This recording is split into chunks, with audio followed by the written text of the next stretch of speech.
A single sketch sparked a media storm that the BBC couldn't contain, leading to the end of the Two Ronnies. What was intended to be a clever satire took a dark turn, touching on gender identity in a way that left audiences divided and outraged.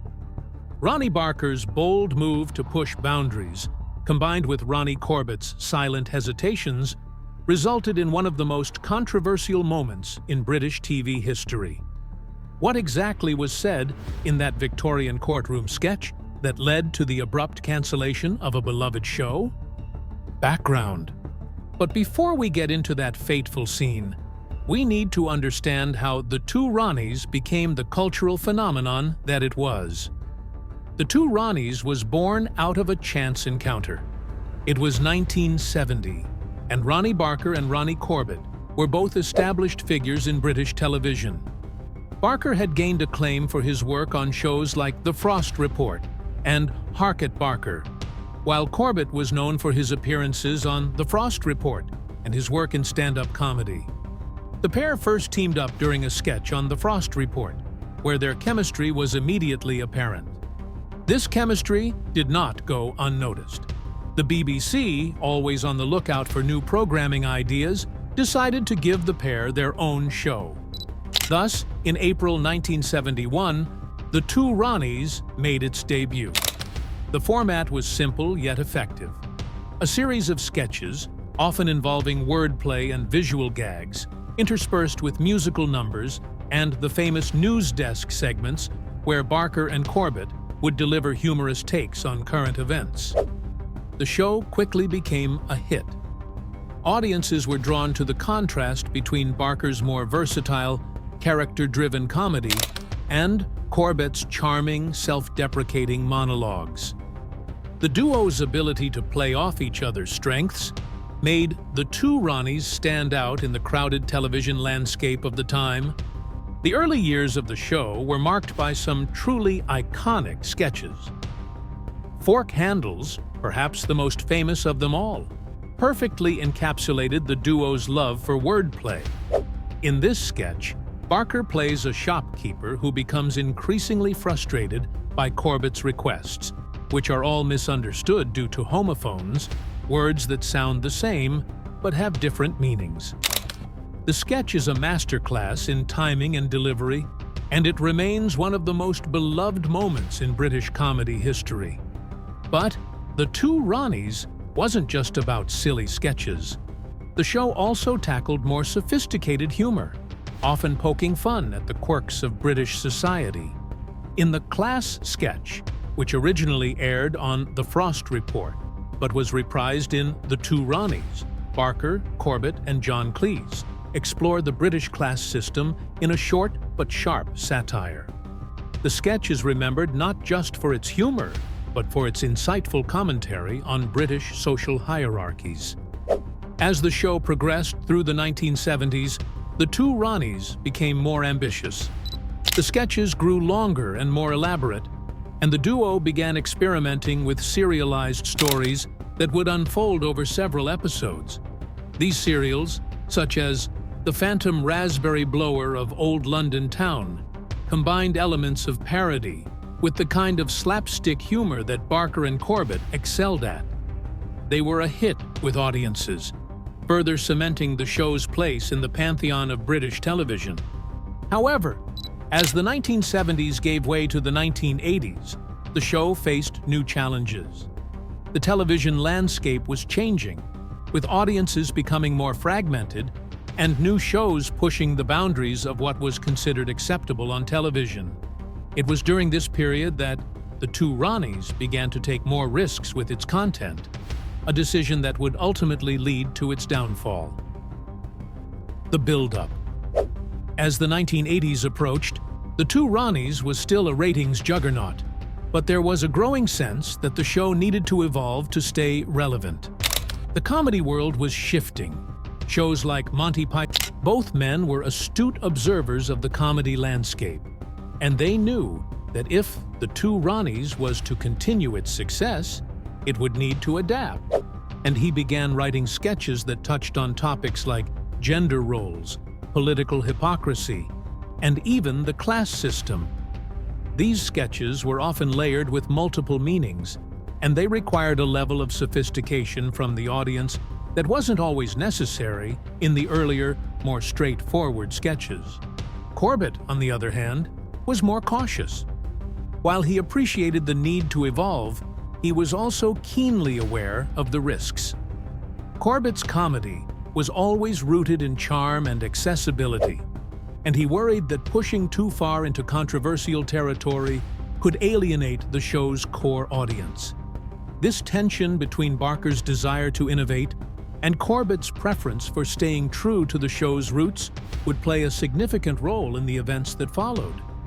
Despite these differences, the two Ronnies continued to work together harmoniously, producing some of the show's most memorable material. However, as the 1980s progressed, the cracks began to show. The sketches became more ambitious, but they also became more polarizing. Some fans loved the new direction, while others felt that the show was losing its way. This growing divide among the audience was reflected in the show's ratings, which, while still strong, were beginning to show signs of decline. The BBC, too, was becoming concerned. The Two Ronnies was a flagship show, and the network was wary of any content that could generate controversy or offend viewers. It was against this backdrop that the fateful scene aired, a scene that would come to symbolize the show's shift in tone and ultimately lead to its demise. The controversial scene. The scene in question aired during the show's final season, and it remains one of the most talked-about moments in British television history. Set in a fictionalized, exaggerated version of a Victorian courtroom, the sketch involved Barker and Corbett playing characters that engaged in a back-and-forth dialogue filled with double entendres and subtle jabs at societal norms.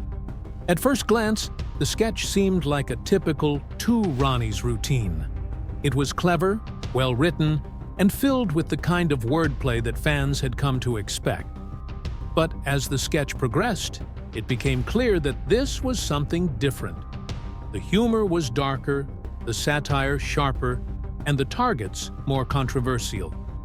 The sketch's central theme was gender identity, a topic that was beginning to gain prominence in public discourse, but was still considered taboo by many. Barker's character, a pompous judge, engages in a dialogue with Corbett's character, a defendant who has been accused of violating the rigid gender norms of Victorian society. The humor is derived from the absurdity of the judge's outdated beliefs, as well as the increasingly ludicrous nature of the charges against the defendant. The sketch was intended as a satire of the ridiculousness of strict gender roles and the hypocrisy of those who enforce them. However, the execution of the sketch left much to be desired. While some viewers appreciated the underlying message, others found the content to be in poor taste. The humor, which relied heavily on innuendo and wordplay, was seen by some as being too risque for a mainstream audience. The backlash was immediate. Viewers flooded the BBC with complaints, accusing the show of crossing a line and venturing into territory that was inappropriate for family viewing. Critics, too, were divided. While some praised the sketch for its boldness and social commentary, others lambasted it as being needlessly provocative. Ronnie Barker, who had written the sketch, defended it as a piece of satire that was meant to challenge outdated social norms. He argued that comedy had always played a role in pushing boundaries and that the sketch was in keeping with that tradition. However, even Barker's defense couldn't stem the tide of criticism. Ronnie Corbett, who had expressed reservations about the sketch from the beginning, was less vocal in his defense. In interviews following the controversy, Corbett admitted that he had been concerned about the sketch's content, but had ultimately gone along with it out of respect for Barker's vision. Corbett's reluctance to fully endorse the sketch was telling, and it highlighted the growing divide between the two comedians' approaches to their craft. The BBC, faced with mounting criticism, was forced to make a decision. While The Two Ronnies was still a popular show, the network couldn't ignore the backlash. After much deliberation, it was decided that the show would end after its next season. The official reason given was that both Barker and Corbett were ready to move on to other projects.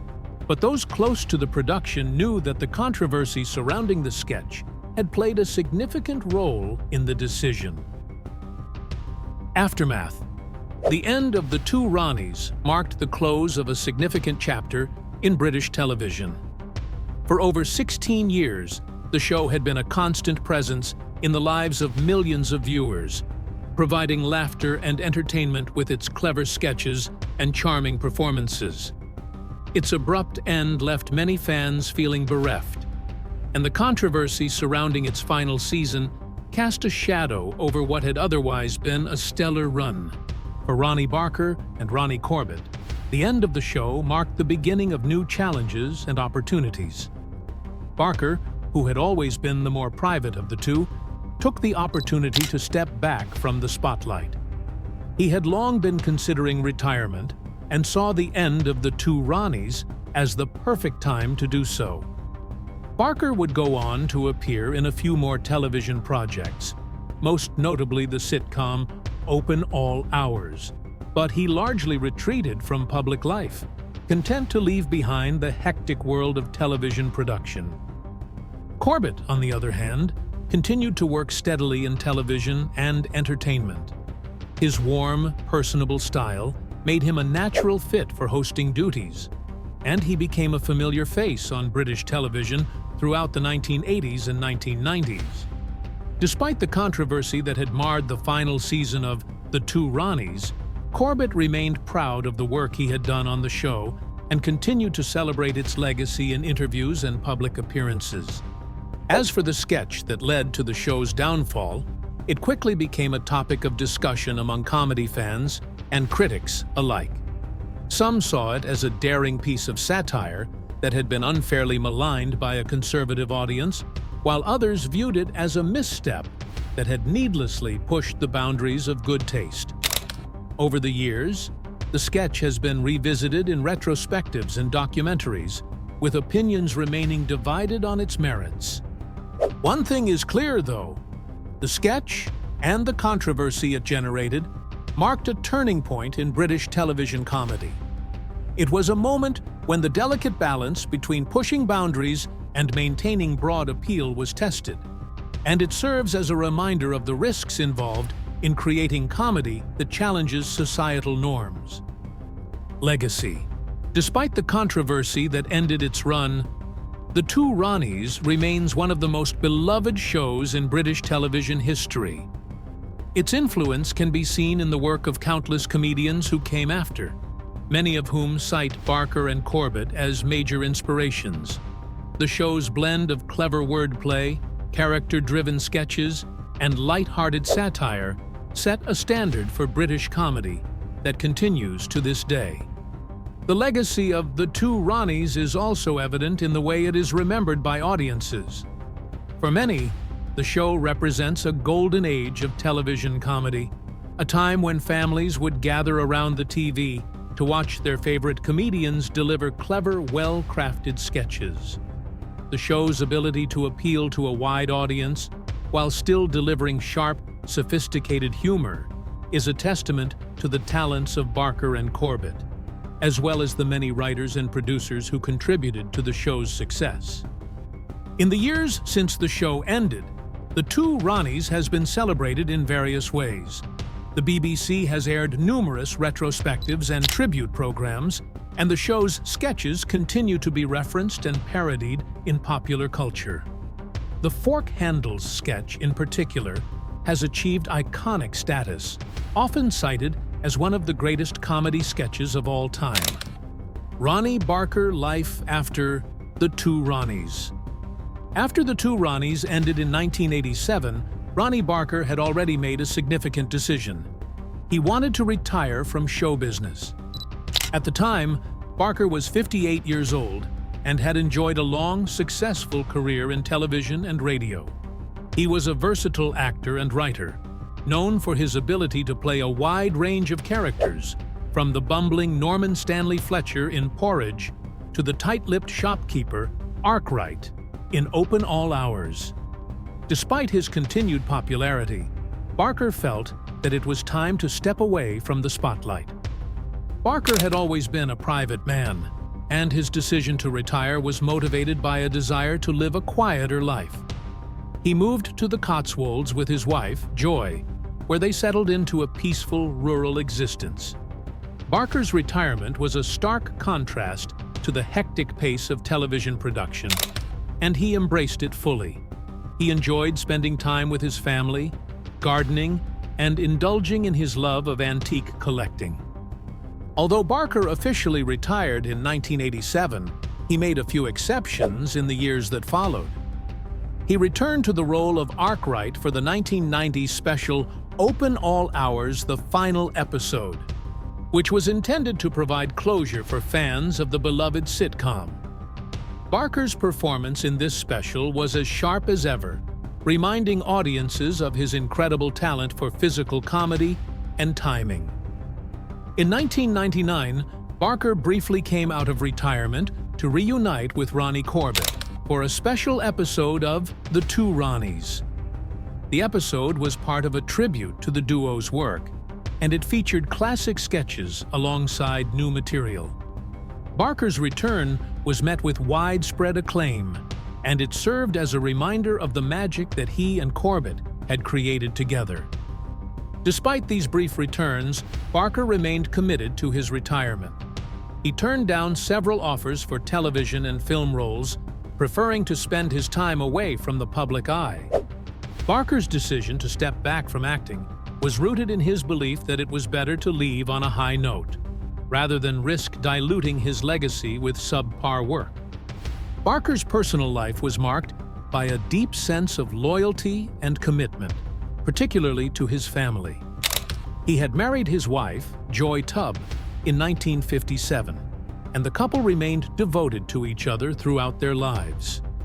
They had 3 children together: a son, Adam, and 2 daughters, Charlotte and Larry.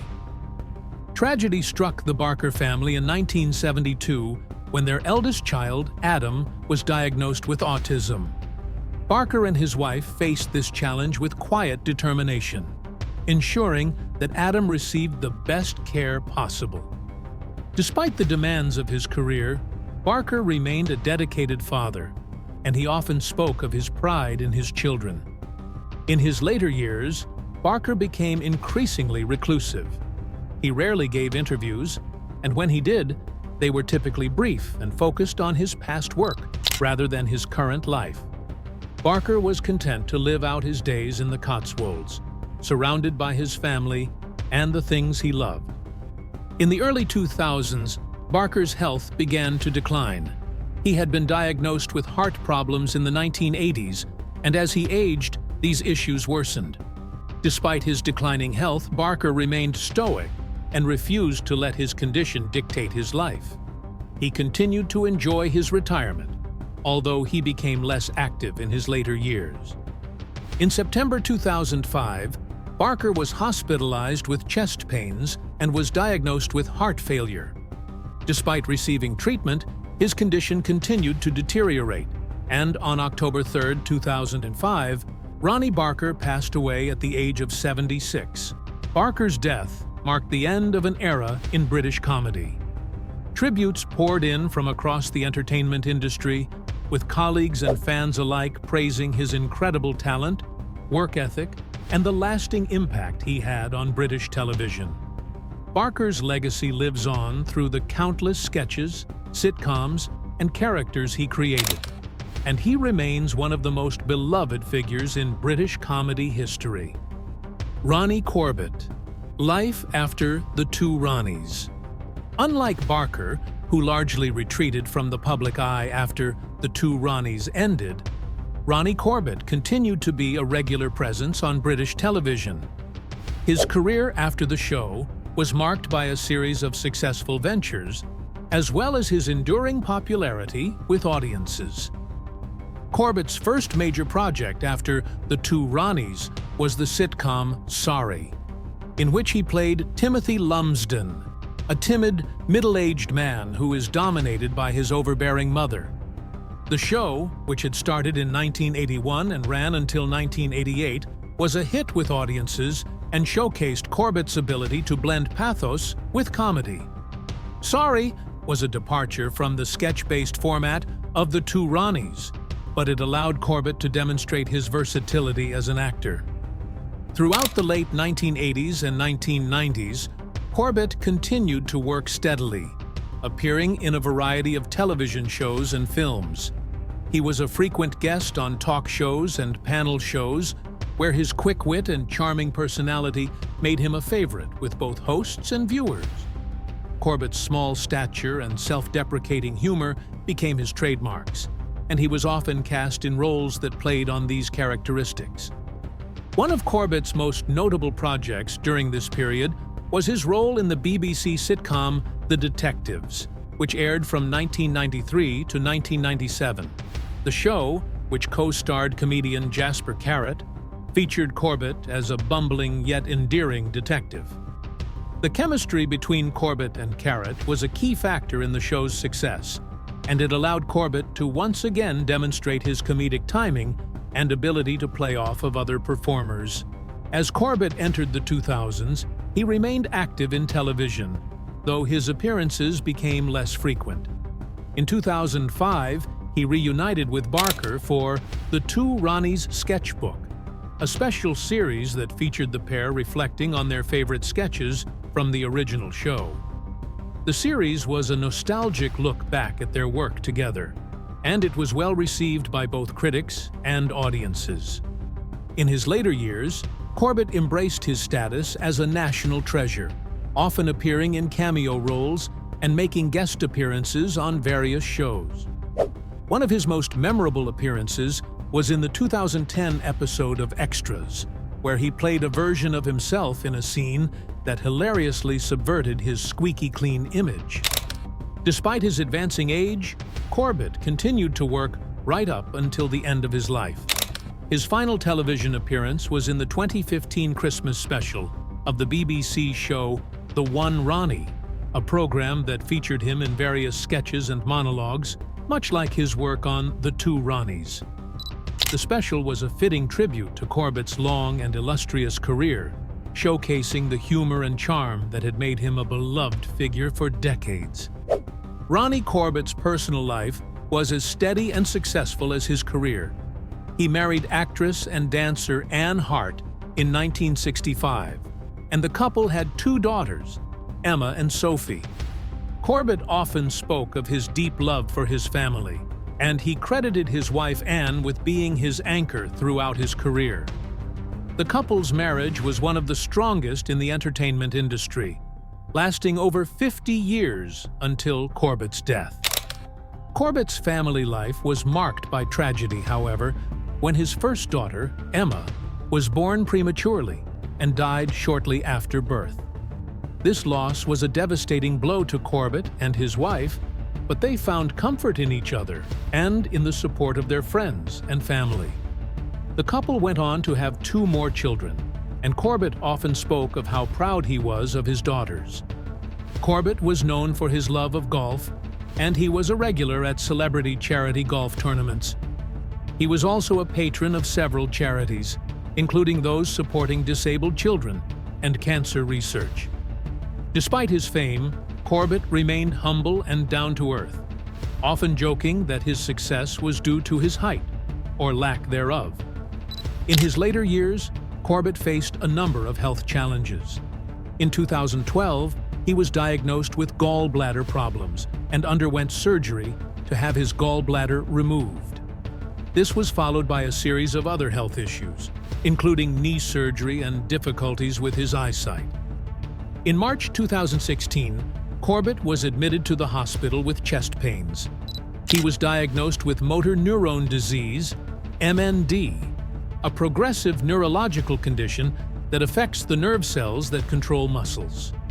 Despite his diagnosis, Corbett remained positive and continued to work as much as his health would allow. On March 31, 2016, Ronnie Corbett passed away at the age of 85. His death was met with an outpouring of grief and tributes from across the entertainment industry and the public. Many of his colleagues and friends spoke of his kindness, generosity, and the joy he brought to others.